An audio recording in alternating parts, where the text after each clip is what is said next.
Right, so on the evening of the 10th of August 2025, in the shattered streets surrounding Gaza's Al-Shifa hospital, a group of journalists were at work doing what journalists are meant to do in a war zone, documenting, bearing witness, and relaying truth from the heart of devastation. Among them was, of course, Al Jazeera's celebrated Gaza correspondent, Anas Al Sharif.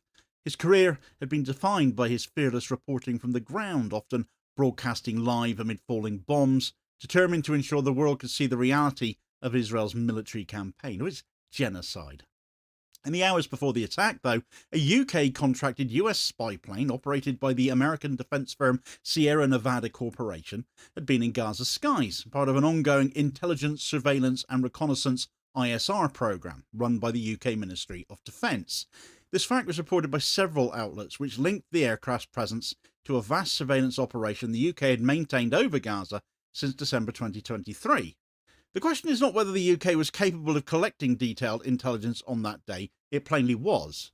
The question is whether the UK possesses data that could help establish the truth about the killing of those journalists, and if so, why won't they admit it? Right, so to understand the stakes of this story, it's worth grasping the scale and nature of the UK's surveillance operations over Gaza. Far from occasional or symbolic, these flights have been systematic, sustained, and intensive. According to an investigation by Classified UK, between December 2023 and March of 2025, the UK flew no fewer than 518 surveillance missions from RAF Akrotiri in Cyprus. These missions initially relied on RAF Shadow R1 aircraft, platforms designed for sophisticated multi-intelligence gathering, including electro-optical and infrared imagery, synthetic aperture radar, and communications intercepts. They were built to collect an awful lot of data in real time. By the end of July of this year, though, the Shadow fleet had apparently been stretched thin, though. This is what the government told us, which is rather strange given they hadn't lost any of these planes. A cynic might think that because this story had gained a bit of traction, the UK needed to distance itself somewhat from allegations of spying for Israel, and therefore Starmer simply privatised the flights, as I covered in another video the other day. To maintain tempo, the Ministry of Defence outsourced part of the operation to Sierra Nevada Corporation as a result. This shift, since confirmed even in the mainstream media now, showed that these contracted flights were continuing UK task surveillance work. Only days into the outsourcing arrangement, though, the programme suffered a devastating and revealing slip. On the 28th of July, one of the contractor's aircraft mistakenly left its transponder on whilst over Gaza, allowing civilian flight trackers to watch its path as it circled directly over Khan Yunis for an extended period of time. For several hours, the war's invisible watchers became visible. On civilian flight tracking screens around the world, the thin black line of the aircraft's orbit etched a tight, unbroken loop over Khan Yunis, a picture of quiet, patient surveillance. It was a glimpse of how closely Gaza's every movement is mapped before the bombs fall. This was clear evidence the UK-tasked aircraft were conducting sustained loitering over densely populated areas in Gaza. It was a window into the reality of UK-tasked intelligence, surveillance, and reconnaissance in Gaza. These aircraft were not making fleeting passes or staying safely offshore. They were orbiting over specific neighbourhoods, employing collection patterns indistinguishable from those used in support of targeting. The implications in light of what happened with Anas Al Sharif and his colleagues were clear, therefore. If such an aircraft had been operating over Gaza City on the 10th and 11th of August, it would almost certainly have gathered detailed imagery, tracked movements, and intercepted communications in the vicinity of Al-Shifa Hospital. This isn't conspiracy theorism either. There's already precedent for this in the December 2024 Nuseirat scandal case. Again, according to Declassified UK, whose reporting on these spy flights has been second to none, a US-operated surveillance aircraft under UK tasking flew over the refugee camp of Nuseirat only hours before it was struck by Israeli forces. In both that case and the events of the 10th of August, the pattern is the same. UK-linked ISR in the immediate run-up to an Israeli attack, followed by questions about whether that intelligence contributed to targeting and whether it could now serve as vital evidence. Anas Al Sharif's work was emblematic of why war correspondents are both valued and vulnerable.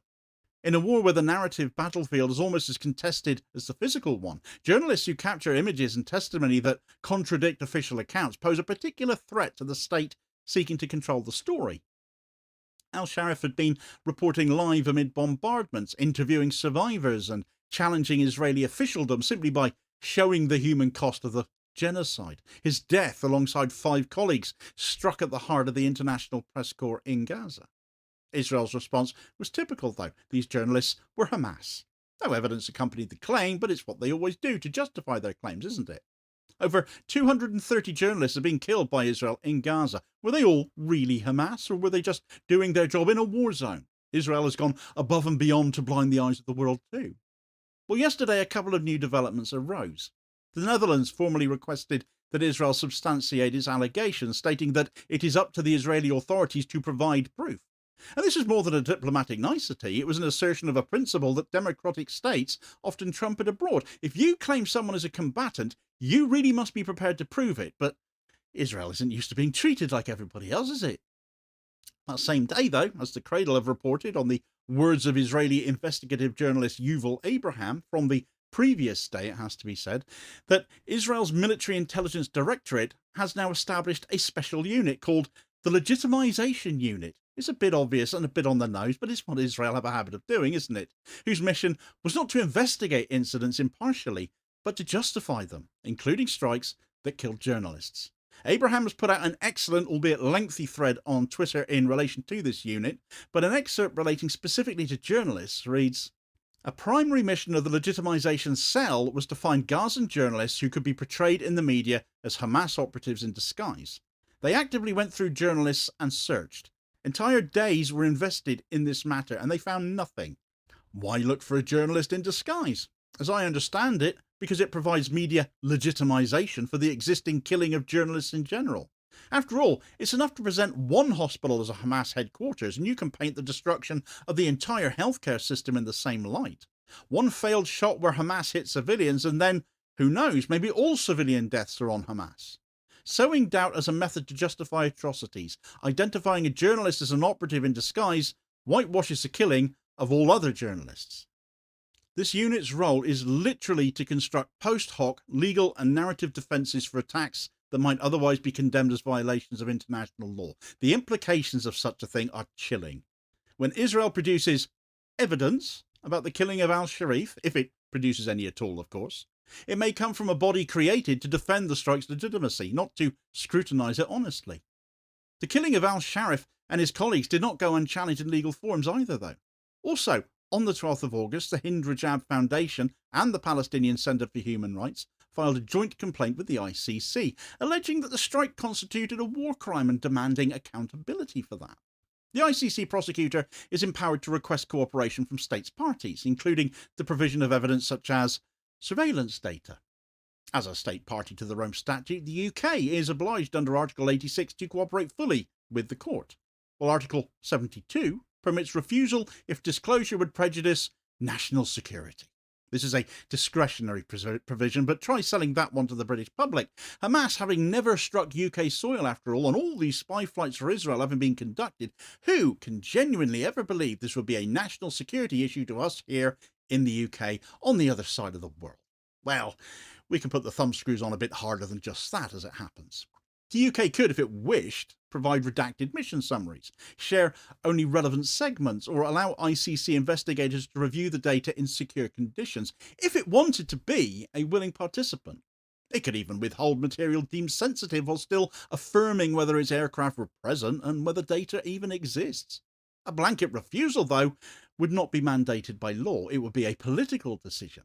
And the significance of this discretion cannot be overstated here. If the ICC requests UK data from the 10th to the 11th of August and is rebuffed, the refusal will become part of the public record as a case of non-cooperation in a war crimes investigation involving the killing of journalists. That alone would be reputationally damaging for a state that likes to style itself as a champion of press freedom, and I say that very, very loosely at this point in time, as the UK mulls banning even Wikipedia now under its Online Safety Act, it apparently now being a threat to kids too somehow. That is the justification the Starmer regime keep using to clamp down on online content after all, isn't it?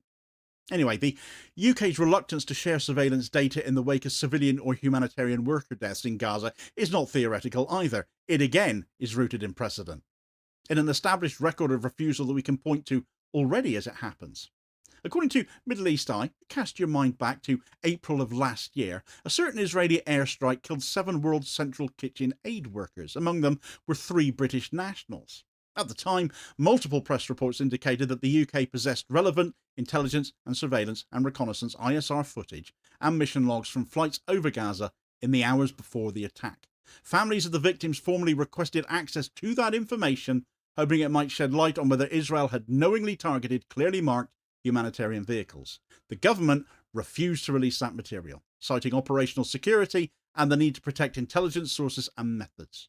The refusal struck many observers as a glaring double standard. In cases involving alleged war crimes by adversaries such as Russia, the UK has been willing, even eager, to release satellite imagery, intercepted communications and other intelligence to support its public case. But when the accused is Israel, close political and military ally, the instinct is to withhold rather than to disclose instead. And this selective transparency erodes the UK's credibility in international forums such as the United Nations or the Organisation for Security and Cooperation in Europe, where it frequently positions itself as a defender of journalists, of humanitarian law and accountability. In the Al Sharif case, this prior behaviour offers a preview of what may come. Should the International Criminal Court request surveillance data from the night of the 10th to the 11th of August 2025, the precedent set in the World Central Kitchen incident suggests that London's first instinct will be to refuse. Such a refusal would be legally permissible under the Rome Statute's national security exemption. Again, they've got to sell that excuse to us because politically it would amount to shielding Israel from independent scrutiny, and a lot of us would likely say as much as well, especially following the World Central Kitchen incident. The potential evidentiary value of UK collected ISR on the 10th to the 11th of August would be huge, though. UK tasked flights over Gaza typically collect high-resolution imagery, thermal signatures and communications intercepts, often in real time. In the context of the Al Sharif killing, such data could reveal to journalists' positions, the presence or absence of any armed actors in their vicinity, and possibly even intercepts of Israeli communications concerning the strike. And this matters because, as the Cradle reported through Yuval Abraham's investigation, Israel's internal processes for investigating such incidents is compromised from the outset. This special unit within Israel's Military Intelligence Directorate was created not to impartially determine what happened, but to construct legal and narrative justifications for attacks that they know will attract international condemnation. When Israel releases evidence in such cases, it is evidence crafted for advocacy, not for truth-finding. Independent third-party surveillance is therefore essential. If the UK's data corroborates Israel's account, releasing it would strengthen the legitimacy of Israel's position and potentially put the matter to rest, of course. If it contradicts Israel's claims, though, it would be crucial for ensuring that the perpetrators are held to account. Without it, the ICC will be left with 2 irreconcilable narratives, one from the victims' colleagues and families, and another from the military that killed them. The stance taken by the Netherlands has already set a clear benchmark for responsible state conduct.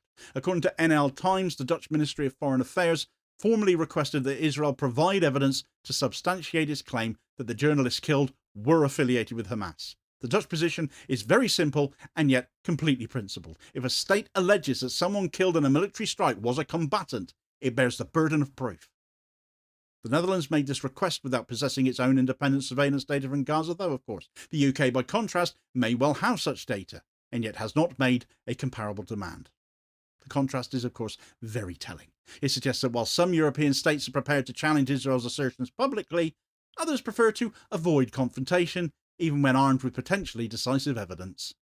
Diplomatically, this disparity risks creating fault lines amongst allies. It signals that the UK applies its stated commitment to press freedom and accountability selectively, undermining trust amongst partners and credibility with the global public, not least the British public. The consequences of the UK refusing to provide ISR data in this case would reverberate on several levels. Legally, a refusal could result in the ICC publicly listing the UK as a non-cooperative state in a war crimes investigation. That designation would carry massive reputational costs and could be seized upon by critics of the ICC who argue that it is incapable of holding powerful states and their allies to account, damaging the ICC itself. Diplomatically, refusal would deepen the gap between the UK and EU states like the Netherlands, which have shown a willingness to press Israel on sensitive issues. It could also fuel tension within multilateral bodies concerned with press freedom and the protection of journalists in conflict zones. Politically, it would provide ammunition to domestic opposition parties, human rights organisations, and investigative journalists, of course, all of whom could point to the refusal as evidence of absolute hypocrisy, and they'd be absolutely right to do so. The UK's record in the World Central Kitchen case, where it withheld data that might have aided an investigation into the killing of British aid workers, would be invoked as part of a broader narrative that the government shields Israel from accountability even over the killing of British citizens. Morally, the implications are even starker. Withholding data in this case would mean allowing Israel's justification, crafted by a unit explicitly designed to defend its actions, to stand unchallenged. It would be a decision to prioritise political expediency over truth and alliance management over justice. The UK is not without options if it wishes to balance national security with transparency and legal accountability, though. There is a way through here. In fact, these are not just sterile mechanisms buried in policy papers either. They are lifelines for truth-finding in the face of state-engineered silence. When journalists are killed, such evidence can be the thin line between justice and erasure. According to experts cited in The National, there are well-established mechanisms for sharing sensitive surveillance data without compromising operational integrity. One approach would be to allow ICC investigators to review the raw data in a secure UK facility without taking copies. This method has been used in other high-stakes international investigations to satisfy evidentiary needs while protecting classified capabilities. Another option would be to provide redacted mission summaries confirming whether UK-tasked aircraft were present, what sensors were operational, and what general observations were made. Even a minimal disclosure of this kind would establish whether the UK holds relevant data, countering the perception of outright stonewalling. A third possibility would be to brief the Intelligence and Security Committee of Parliament in closed session, enabling democratic oversight without public release of sensitive details. This would at least ensure that an independent domestic body had examined the evidence and could hold the government to account if it were found to be obstructing justice. These pathways demonstrate that the decision to withhold is not an inevitable one. It would be a political choice, one that can be reversed if the government determines that the reputational and moral costs of silence outweigh the perceived security benefits. So it's Starmer's move. Just how in hoc to Israel is he? His actions will very much tell us. The Netherlands has set a standard for demanding proof from Israel, though. The ICC has been petitioned. Israel's military justification unit is likely already shaping its narrative. If the UK holds independent surveillance data that could help establish the truth about the killing of Anas Al Sharif and his colleagues, they have a choice before them: cooperate with international justice or obstruct it. Here lies the most bitter irony, though. A state that lectures the world on protecting journalists now withholds the very evidence that could avenge them. Britain's own rhetoric has become its own indictment. The slogans about a free press ring hollow when the press lies buried and the truth is kept in a locked cabinet in Whitehall instead. Silence in this case is an active choice to allow a manufactured narrative to dominate the historical record. When journalists die for telling the truth, the greater crime is to bury the truth with them. In the genocide of Gaza, the war on truth has become just as lethal. We know whose side Starmer is on in this conflict, how deeply entrenched in that he wishes to make himself, how complicit, well, the choice is very much his. For more on the killing of Anas Al Sharif and the consequences of losing those journalists in Gaza, whose work we are all reliant on to see what is really going on there, the real reason why Israel's war on journalism stands as historic for all the wrong reasons, check out this video recommendation here as your suggested next watch. Please do also hit like, share and subscribe if you haven't done so already, so as to ensure you don't miss out on all new daily content, as well as spreading the word and helping to support the channel at the very same time, which is enormously appreciated. Holding power to account for ordinary working class people. I'll hopefully catch you on the next feed. Cheers, folks.